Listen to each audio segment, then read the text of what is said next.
You are appreciating the variety and contrast of this time-space reality.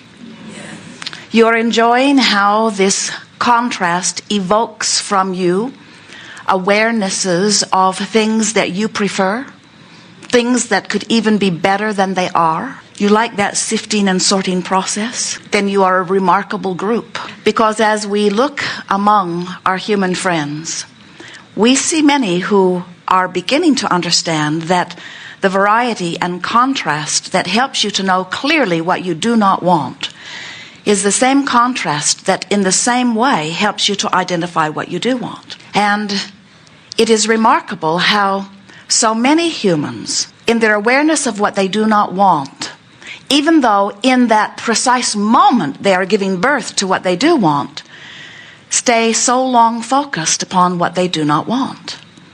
It's almost as if they feel as if they need to justify what they do want by pushing hard against what they do not want. And they must not be remembering that they are living in a universe that is based upon law of attraction, which says that which is likened to itself is drawn. They must have temporarily forgotten that this is an inclusion-based universe, which means when you look at something and shout yes at it, you include it in your vibration and you begin moving toward it. But when you look at something that you do not want and you shout no at it, you also include that in your vibration and you begin moving toward it. So it turns out, and so easy for us to know, and we so want you to remember it, that no means yes, because no is attention to something, and attention to something is calling it toward you. So then you say, well, Abraham, then why are you non-physical fiend, no rent to pay and all of that, why are you so excited about us living in contrast where we say no all the time? No to war, no to poverty, no to terrorism, no to cancer, no to AIDS, no to so many things that we do not want. Why would we be in a situation where there is so much that we innately and naturally in a knee-jerk fashion want to shout no at? Why then does no mean yes? And we say, because law of attraction is answering whatever vibration you got going on. So the key is to say no long enough to let the yes be born and then turn your undivided attention toward the yes. Now that doesn't seem hard, does it? I know what I don't want. What is it that I do want? I know what I don't want. What is it that I do want? It is logical, isn't it? Unless you believe that you have to convince the giver of the goods that you are deserving of what you do want. Then we could understand why you would say, I don't have enough money, and it's really hard not having enough money, and I'm so uncomfortable in not having enough money, and my family is suffering because I don't have enough money, and there are other people who have enough money, and it really is not fair that I don't have enough money.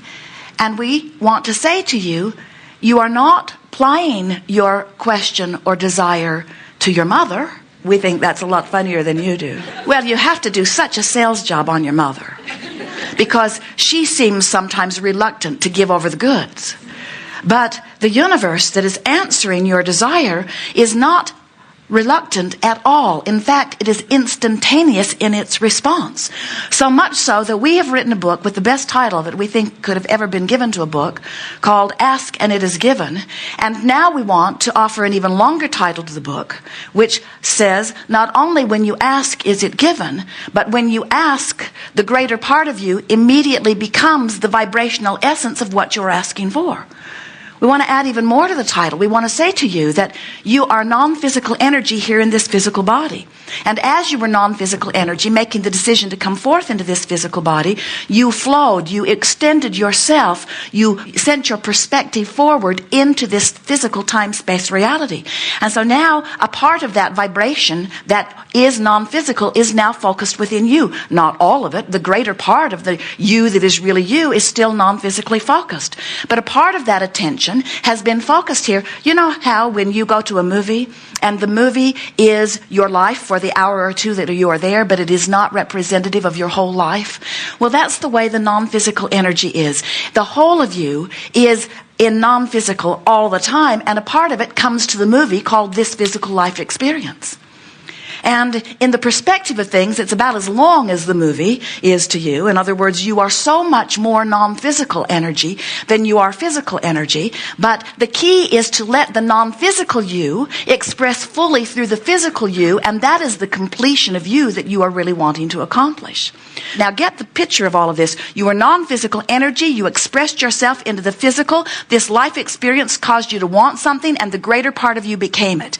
In other words, there is a cycle, a completion of that which you are that is exhilarating. And the only question is, and the question that this workshop serves to answer is, what are you doing as you stand in your physical personality about that which you have become? Are you staying up to speed with that which you have become?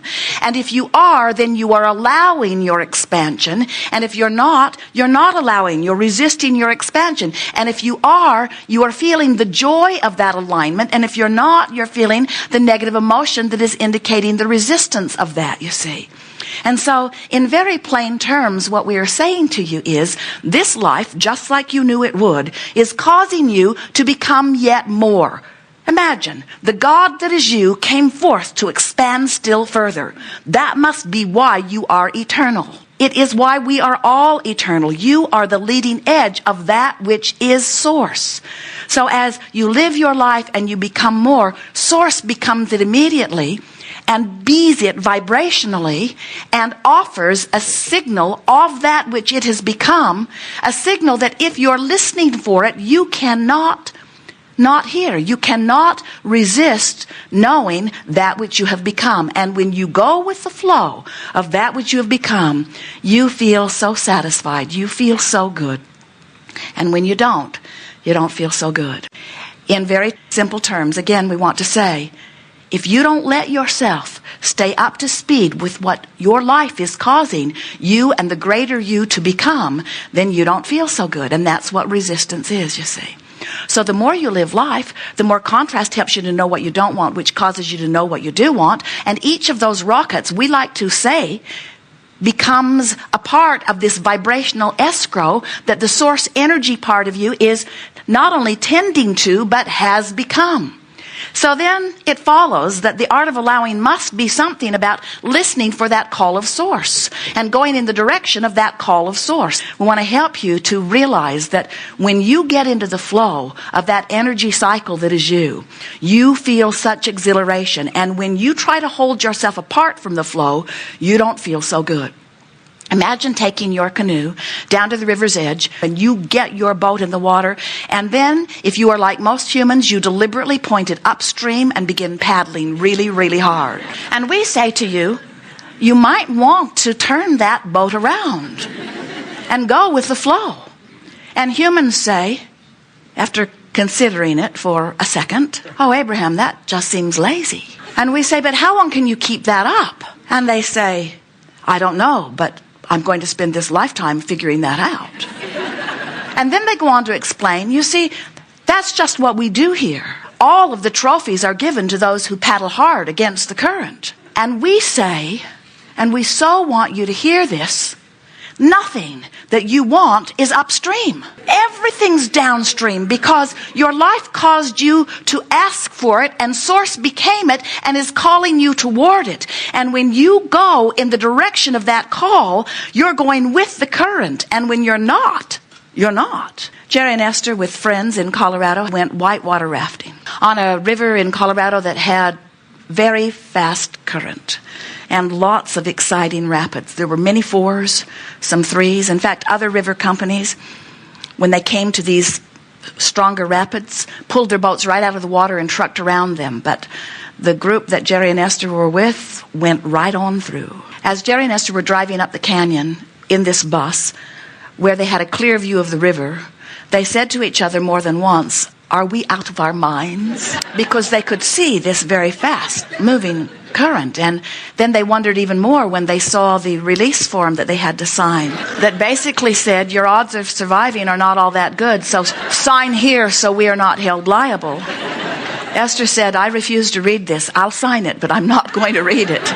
I don't want to know what you know. So As they put their boat into the river, one thing that became very apparent to Jerry and Esther and their friends right away: there was no way they were going to paddle upstream. And we want you to understand that about your stream. In other words, there's no way you're going to paddle upstream. You can try, and you can ruin your life doing it. You can keep yourself from going with the flow, and you can cause all kinds of trauma in your own experience, mostly in your physical body.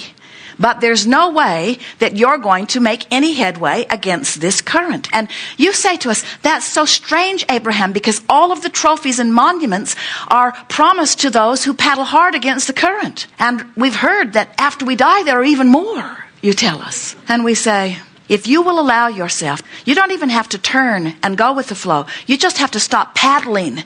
The current will turn you. One of the things that was most evident to Jerry and Esther as they watched this stream, there were some very large boulders, big rocks that were not going with the flow.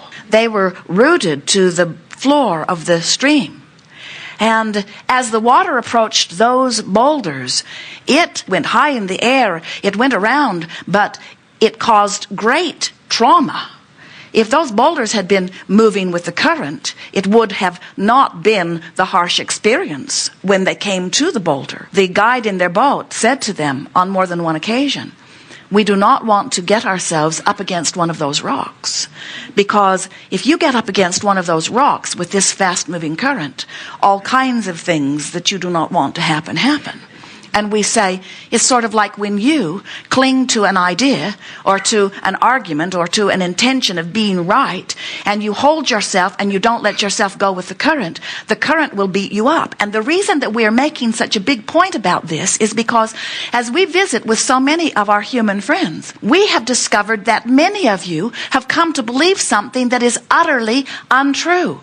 Many humans actually believe that there is a stream that moves toward goodness and that there is a stream that moves toward badness. And if you're not vigilant, you could end up in the wrong stream.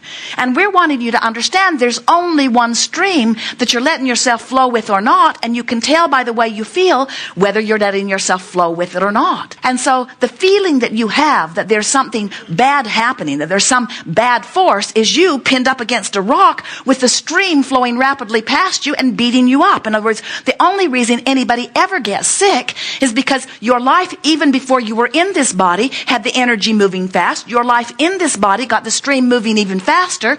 And for some reason, you're fixated on something that's causing you to not go with the flow, and the stream is beating you up. A car that's going 100 miles an hour and hits a tree, it's a bigger problem than a car that's going 5 miles an hour and hits a tree. So the longer you live life, and the more contrast you experience, and the more desires that are born within you, and the more the source says yes to those desires that are born within you, the faster your stream moves, and the more important it is that you go with the flow. That's why the children are healthier than the older people. The more you don't go with the flow, the more the stream beats you up. The stream of life is beating me up, you say. Why would a good stream beat me up? Seems like only a bad stream would beat me up. And we say, there's only one stream. There's not a good stream or a bad stream, but when you pin yourself against the rock, or you're trying to paddle in resistance to the stream, it takes a toll on your physical body. You never walk into a room and look for a dark switch. You don't expect to flip a switch that makes inky, misty darkness come in and cover up the light. You understand that there is a switch that can resist the light, but there is only a source of well-being. There is only a source of light. And so we want you to begin listening for that call of source. But in order to do that, you have to know that it's a vibrational call and that it translates within you in the form of emotion.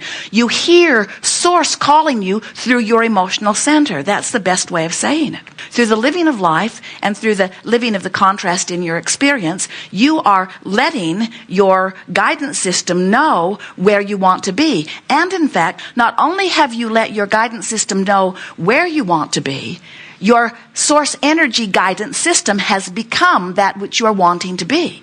In other words, this vibrational escrow that is amassing is including every subtle nuance, every bold statement, everything that your life has caused you to become is there pulsing for you. So now here you are standing over here in the middle of whatever you're doing, beating the drum of whatever you're giving your attention to. And as you are beating the drum of whatever you're giving your attention to, you are activating a vibration within you which has a vibrational relationship with the vibration of that which you have become.